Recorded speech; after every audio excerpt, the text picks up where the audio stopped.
Parts of the cell. कल अपन ने देखा था पार्ट्स ऑफ द सेल, ये देख लिया था। उसमें फर्स्ट पार्ट अपने सेल मेम्ब्रेन देखा। सेल मेम्ब्रेन देखना, cell membrane. The basic component of cell are cell membrane, cytoplasm and nucleus. The cytoplasm and nucleus are enclosed within the cell membrane. क्या बताएगा कि सेल मेम्ब्रेन, ये जो cell के जो कंपोनेंट हैं, सेल मेम्ब्रेन है, साइटोप्लाज्म है एंड न्यूक्लियस, मतलब फ्लूइड लाइक स्ट्रक्चर रहती है। फ्लूइड लाइक लिक्विड मैटर रहता है साइटोप्लाज्म का, किसके अंदर, सेल का। पर सेल के जो सेंटर पार्ट होता है वो होता है न्यूक्लियस, ठीक है। और ये पूरे इसके चारों ओर क्या रहते हैं, अनक्लोज्ड रहती हैं इसमें cell membrane. Also called the plasma membrane, उसको क्या कह सकते हैं, प्लाज्मा मेम्ब्रेन भी कहते हैं। The membrane separate cells from one another and also the cell from the surrounding medium. The plasma membrane is porous and allows the movement of substance or material both inward and outward. मतलब समझ गए होंगे कि ये जो part है, इसके चारों ओर क्या रहती हैं, सेल मेम्ब्रेन, जो कि पोरस लाइक रहती है, छिद्रित होती हैं, जिससे उससे सब्सटेंस से अंदर और बाहर आ जा सके। समझ गए। फिर ऐसे एग्जांपल के तौर पे एक ओनियन की शेल लेकर के और पता लगा रखिए कि ओनियन है, तो उसका देखिए आप लेयर हटा करके जो वाइट लेयर मिलती है अंदर की ओर, वो माइक्रोस्कोप में देख करके आप ऑब्जर्व कर सकते हैं कि एक थिक कवर्ड का शेल होती है, जिसको अपन बोलते हैं शेल वॉल। क्या बोलते हैं, शेल वॉल। और ये जो central dense round body in the centre is called the nucleus. और ये जो राउंड बॉडी के सेंट्रल में जो पॉइंट लगा है वो है न्यूक्लियस। और जेली लाइक की substance between the nucleus and the cell membrane, cell membrane और ये न्यूक्लियस, इनके बीच में ये जेली लाइक मैटर रहता है, उसको बोलते हैं cytoplasm. You have learned earlier that the cell membrane gives shape to the cell। तो देखिए आप जानते हैं, आप सीखते होंगे कि सेल मेम्ब्रेन जिससे भी ये कोशिका को शेप देते हैं। In addition to the cell membrane there is an outer thick layer in cells of plants called cell wall. क्या है कि देखिए, you have learned earlier that the cell membrane, बोलते हैं सेल मेम्ब्रेन, सीखते हैं, gives shape to the cell।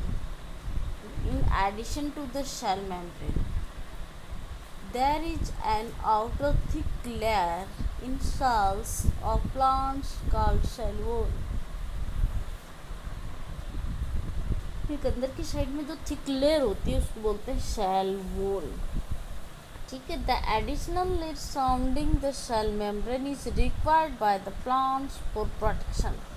ये जो सेल मेम्ब्रेन है वो देखिए इसके चारों ओर, मतलब वो एडिशनल लेयर के रूप में होती है, जो कि प्लांट्स के लिए प्रोटेक्शन का काम करवाती है। Plant cells need protection against variations in temperature.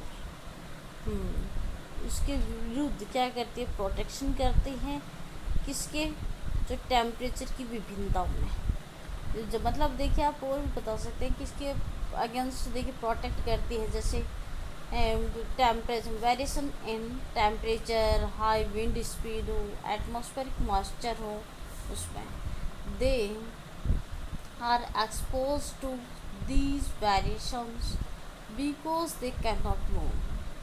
और इस प्रकार के जो वेरिएशंस में है, क्योंकि वो क्या नहीं कर सकती हैं, वो मूव नहीं कर सकती हैं। सेल्स कैन बी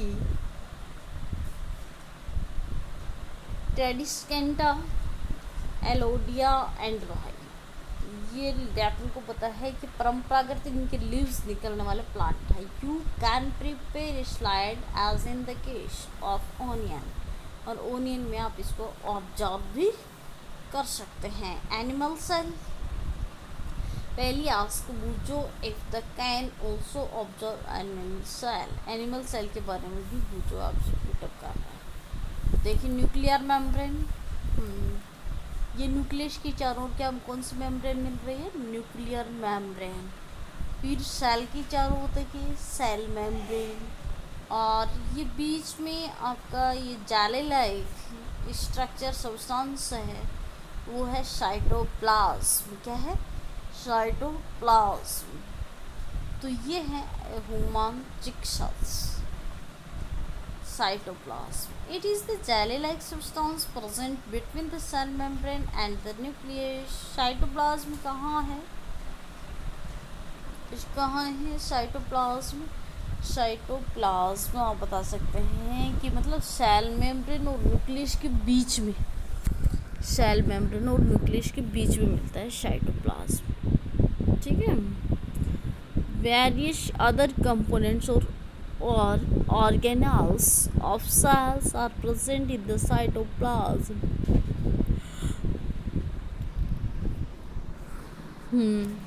ऑर्गेनल्स मतलब ये सेल्स के जो पार्ट है ना, वो सेल ऑर्गेनल्स ही बोले जाते हैं, कि भिन्न प्रकार के जो ये कंपोनेंट्स हैं दूसरे भी of cells are present in the cytoplasm, मतलब वेरियस प्रकार की वेरियस टाइप ऑफ कंपोनेंट या various type of cell organelles cells of cells are present in the cytoplasm, मतलब साइटोप्लाज्म के अंदर ही स्थित होते हैं। बाकी सेल ऑर्गेनल्स भी किस में होते हैं, साइटोप्लाज्म में होते हैं। दीज आर माइटोकॉन्ड्रिया, एग्जाम्पल के तौर पर देखिए, these are mitochondria, Golgi bodies, ribosomes etcetera. You will learn about them in later classes. इनके बारे में स्टडी तो आप करेंगे आगे की क्लासेस में, लेकिन इनमें ये सेल ऑर्गेनल से साइटोप्लाज्म के अंदर रहते हैं, जैसे माइटोकॉन्ड्रिया है, गोल्जी बॉडी है, राइबोसोम है, ये सारी चीज़ें किसमें होती हैं। नेक्स्ट आता है nucleus. It is an important component of the living cell. Nucleus है वो एक इम्पोर्टेंट कंपोनेंट है किसका, ऑफ द लिविंग सेल का, लिविंग सेल का इम्पोर्टेंट कंपोनेंट है। It is generally spherical and located in the center of the shell. Generally सामान्यतया ये देखिए स्फेरिकल तरीके से और located in the center of the cell, cell के सेंटर में स्थित होता है। It can be stand and seen easily with the help of a microscope. और ये आप माइक्रोस्कोप की सहायता से आप इजीली वे में देख सकते हैं। Nucleus is separated from the cytoplasm by a membrane called the nuclear membrane. Nucleus is separated from the cytoplasm by a membrane called the nuclear membrane. Nucleus के चारों मतलब न्यूक्लियस चारों ओर क्या है, न्यूक्लियर मेम्ब्रेन मिलती है, जो कि साइटोप्लाज्म को सेल मेम्ब्रेन से अलग करती है, उसको बोलते हैं nuclear membrane. This membrane is also porous and allows the movement of materials between the cytoplasm and the inside of the nucleus। देखो ये जो मेम्ब्रेन होती है वो पोरस लाइक स्ट्रक्चर होती है, और दूसरी बात है उससे मतलब पोरस होंगे, छिद्रित होगी, तो उसमें मटेरियल क्या कर सकते हैं, मूवमेंट कर सकते हैं, मतलब आ जा सकते हैं। The cytoplasm and the inside of the nucleus, मतलब न्यूक्लियस से साइटोप्लाज्म में, साइटोप्लाज्म से न्यूक्लियस में ट्रांसफ़र हो सकते हैं।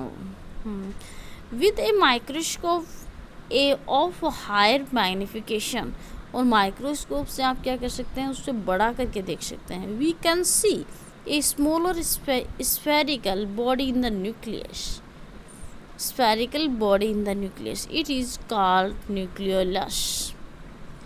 nucleolus समझ में है कि इसमें बोला हायर मैग्नीफिकेशन से देख सकते हैं, और एक इस मतलब न्यूक्लियस के अंदर ही एक मतलब स्मॉलर स्फेरिकल टाइप होता है उसके अंदर, तो उसको बोलते हैं nucleolus. nucleolus. In addition, nucleus contain thread-like structures called chromosomes. Nucleus के अंदर देखिए एक धागे लायक संरचना मिलती है जिसको कहते हैं chromosome. These carry genes and help in inheritance or transfer of characters from the parents to the offspring। मतलब ये जो जीन्स हैं इनहेरिटेंस में ट्रांसफ़र मतलब इनहेरिटेंस की सहायता से जीन्स को ट्रांसफ़र भी करवाने में हेल्प करता है कौन? क्रोमोसोम। भाई न्यूक्लियस के अंदर थ्रेड लाइक स्ट्रक्चर होती है जिसको बोलते हैं क्रोमोसोम। क्या बोलते हैं? क्रोमोसोम। और जो कि क्रोमोसोम क्या ले जाते हैं? जीन ले जाते हैं। भाई आनुवंशिकता के दौरान जीन लेकर के जाते हैं और जीन के ट्रांसफ़र मतलब इनके करैक्टर ट्रांसफ़र होते हैं कहाँ से? पेरेंट्स से ऑफस्प्रिंग में। मतलब देखिए माता पिता से संतति में ये क्रोमोसोम में आते हैं, ठीक है, इनके करैक्टर्स आते हैं क्रोमोसोम, ये जीन्स लेकर द